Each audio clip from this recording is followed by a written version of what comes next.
ตายาတဲ့နေ့တစ်နေ့မှာตายာကုန်းရွာလေးကတော့ပုံမှန်လိုပဲအေးအေးဆေးဆေးရှိနေပါတယ်။ဒါပေမဲ့လမ်းပေါ်ကငွေထုတ်လေးတစ်ထုပ်ကတော့ပြဿနာအကြီးကြီးစတင်ပြီးတော့မှပုံပါပဲ။တွေ့တဲ့အိတ်ကိုပြန်အပ်ဖို့လာတဲ့မောင်ယူကိုတော့ကုန်တယ်ကြီးဥရွှေလိုပါကလူအများရှိမှအကြီးကျယ်ဟန်ပန်နဲ့ခေါ်လာခဲ့ပါတယ်။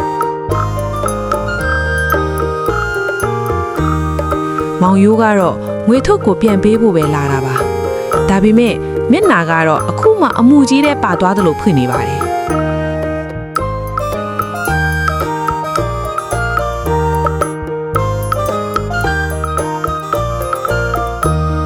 ဒါပေမဲ့ရွာရဲ့ဉာဏ်ပညာရှင်ဦးတာတို့ကတော့ဘာမှမတုံ့မလုပ်ပါဘူး။ကြည့်ရတာအဖေတိပြီးသားလို့ပါပဲ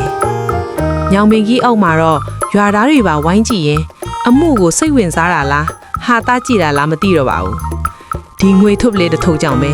လောဘကနိုင်မလားရိုးသားမှုကနိုင်မလားဆိုတာအခုစော်ပြီးသိရတော့မှာပါ။ကုန်းသေးကြီးဥရွှေလောဘကတော့စရောက်ရောက်ချင်းပဲအတန်ကြဲကြဲနဲ့ဆွဆွဲပါတော့တယ်။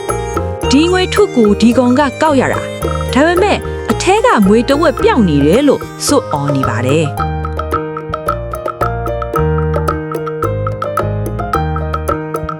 ရွာသားတွေကလည်းကြားရတာနဲ့မျက်လုံးဖြူးသွားကြပြီးတချို့ကတော့တိတ်တိတ်လေးရဲချင်းနေကြပါပြီမောင်ရိုးကတော့ကျွန်တော်မခိုးပါဘူးသူ့လူပြန်အပ်တာပါလို့ရှင်းကြပေမဲ့မျက်နာကတော့အမားလောက်ထားသလိုစိတ်ပူနေရပါတယ်ကုန်းသေးကြီးကတော့ပလားဆန်မင်းသားကြီးလိုဟန်ဖန်အပြည့်နဲ့ကျွန်တော်ပဲနစ်နာရတာဆိုပြီးစောက်အော်နေပါတယ်ဒါပေမဲ့ဦးတာရုကတော့ဘာမှမဖြစ်တယ်လို့အေးအေးဆေးဆေးထိုင်နေပြီးကြည့်ရတာစိတ်ထဲကနေရဲတောင်ရဲချင်းနေပုံမှာပဲရွာသားအားလုံးလည်းအခုဆရာကြီးဦးတာရုဘာပြန်ပြောမလဲဆိုပြီးစောင့်ကြည့်နေကြပါတယ်အဲ့ဒီအချိန်မှာပဲဦးတာရုကမေးခွန်းတစ်ခုမေးဖို့လက်ကိုဖြည်းဖြည်းချင်းမြှောက်လိုက်ပါတယ်ဦးတာရုကလက်ကိုဖြည်းဖြည်းချင်းဖြောက်ပြီးအေးအေးဆေးဆေးမေးခွန်းတစ်ခုစောင့်မိလိုက်ပါတယ်ကုန်းတယ်ကြီးမင်းရဲ့အိတ်ထဲမှာအစကငွေတီတာတိတိပါတာတေချာရဲ့လားလို့မေးလိုက်တာပါကုန်းတယ်ကြီးကလည်းမျက်နှာမပြစ်ပဲတေးကြပါတယ်ဆရာကြီးတပြားမှမရောက်ပါဘူးလို့အယမ်းကိုယုံကြည်ချက်ရှိသလိုပြန်ဖြေလိုက်ပါတယ်ရွာသားတွေထဲမှာတချို့ကဟုတ်လောက်မဲလို့ထင်နေကြပေမဲ့တချို့ကတော့မျက်ခုံးတောင်ပင့်လိုက်ကြပါပြီမော်ရိုးကတော့ဘာဖြစ်မလဲမသိလို့ငွေထုတ်ကိုတင်းတင်းကင်ပြီးစိတ်ပူနေရှာပါတယ်ဒါပေမဲ့ဦးတာတို့ရဲ့မျက်နှာပေါ်မှာတော့ပြုံးဆက်ဆက်တစ်ချက်ပေါ်လာပါတယ်။ကြည့်ရလားအဖြေကရလာပြီထင်ပါတယ်။ကုန်းတယ်ကြီးကတော့သူနိုင်ပါပြီလို့ထင်နေတော့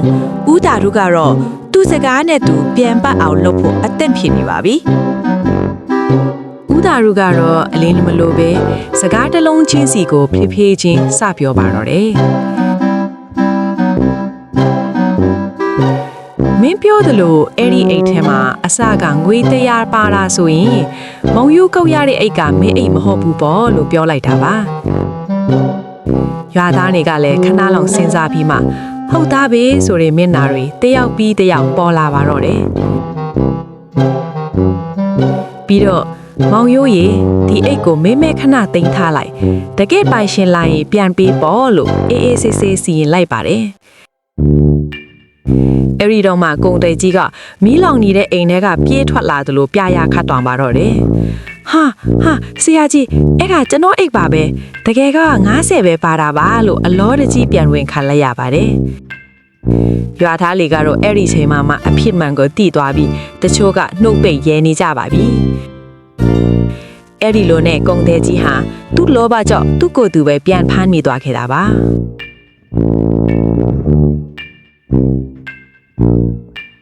ဦးတာသူကတော့အေးအေးဆေးဆေးပဲအမှုကိုအဆုံးသတ်စီရင်လိုက်ပါတယ်။ပြီးတော့ကုံတယ်ကြီးကိုမောင်ရိုးအထွတ်စူကြီးပေးခိုင်းလိုက်တာပါ။ကုံတယ်ကြီးရဲ့မျက်နှာကတော့စူကြီးမပေးရတာထက်ပေးရတာကပိုနာတဲ့ပုံပါပဲ။ မောင်ရိုးကတော့ရိုးရိုးသားသားပဲလက်ခံလိုက်ပြီးဦးတာသူကိုကျေးဇူးတင်နေပါတယ်ရွာသားတွေကလည်းဒီတစ်ခါတော့တညာမျှတသွားပြီဆိုတဲ့မျက်နှာတွေနဲ့ကျေနပ်နေကြပါပြီ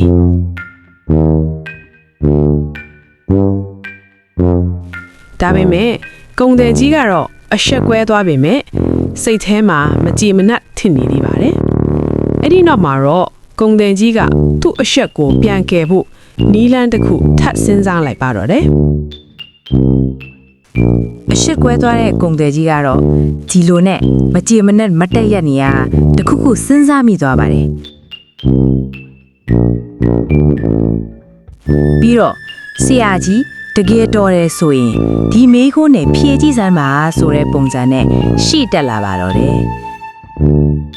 လောကမှာအဝေးဆုံးကဘာလဲလောကမှာအနီးဆုံးကဘာလဲ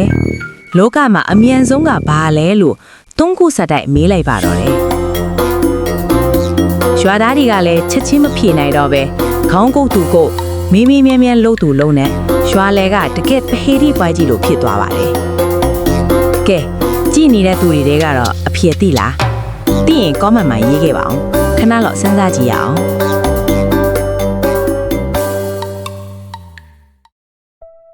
ဦးတာတို့ကတော့မလောမလတ်ပဲပြုံးပြုံးလေးနဲ့ရွာသားတွေကိုတစ်ချက်ကြည့်လိုက်ပါတယ်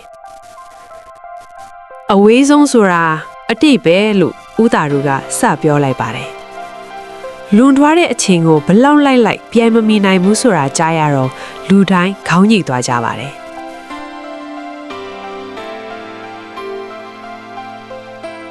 အနည်းဆုံးဆိုတာတေချင်းတရားပဲဘယ်ချင်းရောက်လာမလဲဘယ်သူမှမသိနိုင်ဘူးလို့ဆက်ပြောလိုက်ပါတယ်မောင်ရိုးတောင်ခဏလောက်စိတ်အေးသွားပြီးဦးတာရုရဲ့စကားတွေကိုတလေးတစားနားထောင်နေပါတယ်နောက်ဆုံးမှာတော့အမြန်ဆုံးဆိုတာစိတ်ပဲလို့ပြောလိုက်ပါတယ်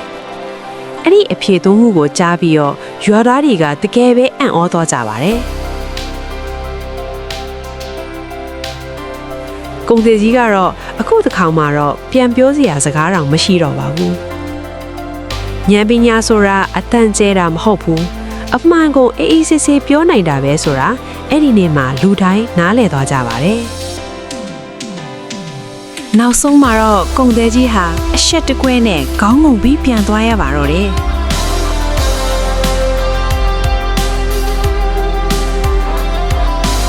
မောင်ရိုးကတော့ဦးသာတို့ကိုလေးလေးဆဆကျေးဇူးတင်လိုက်ပါတယ်။ရွာသားတွေလည်းဒီနေ့အမှုကနေသင်ခန်းစာတစ်ခုရသွားကြပါပြီ။လောဘကြီးရဲ့အရင်ပါပြုတ်တက်တယ်လို့ရိုးသားမှုမဲ့ဉာဏ်ပညာရှိရင်အခက်ခဲကိုကျော်လွှားနိုင်မယ်ဆိုတာကိုဦးသာတို့ကထပ်ပြီးတတိပေးလိုက်ပါတယ်။ဒါပေမဲ့ဦးသာတို့ကဒီမှာမရက်သေးပါဘူး။ဝယ်တဲ့သူကမသုံးရဘူးသုံးတဲ့သူကမမြင်ရဘူးမြင်ရတဲ့သူကလည်းမသုံးချင်ဘူးအဲ့ဒါဘာလဲလို့နောက်ဆုံးပဟေဒီတစ်ခုပေးလိုက်ပါတယ်အထီကိုကောမန့်မှာမှန်ကြကြပါအောင်အခုလိုစိတ်ဝင်စားဖို့ကောင်းတဲ့ဟာသပညာပဲမြင်မပုံမြင်နေအမြဲကြည့်ဖို့ channel ကို subscribe လုပ်ထားဖို့မမေ့နဲ့နော်